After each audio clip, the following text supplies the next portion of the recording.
I've responded to cold emails from time to time, but it had to be very on target with what I needed at that time and seemed to come from a credible source. Here are the top 3 ways to generate leads for your business. The first, I'm sure you knew it was coming, Google Ads. The reason I love Google Ads is because they're super high intent. People are actually searching for what it is that you're offering, which means that when leads come in, they're super qualified. The drawback is, depending on the space that you're in, Google Ads can be very expensive. Second is social advertising. Social advertising is an incredible lead generator. Whether you're using Facebook or Instagram or TikTok, you're able to target the type of person you want to reach and drive them to a website. Because these people aren't actually searching for you, even though they may be the right type of buyer for your services, the leads are going to be less qualified. And the last one, number 3, is cold email. The key is the quality of the cold email. Instead of blanketing an email list and sending out generic messages that absolutely do not work, you want to make them as personal as possible. Okay, so 3 definite lead generation tactics here.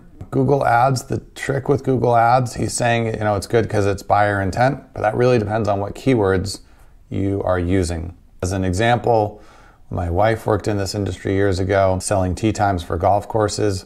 You could get a bazillion clicks if you use the term golf or golf course or even golf course tee times.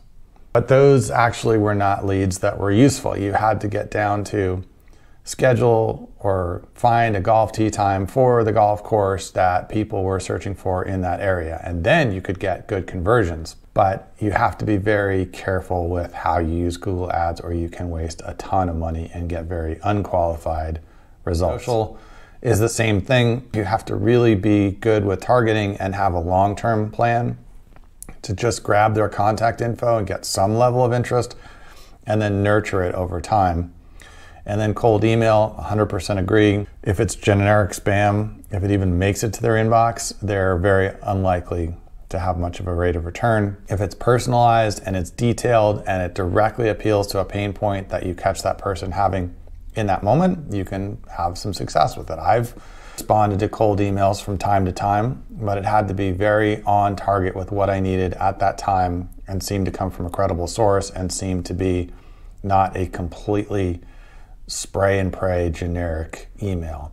So all those tactics can work, but you have to use them carefully and you have to really be on top of monitoring the results, or they will suck down way more cash than you'll ever get back out of them.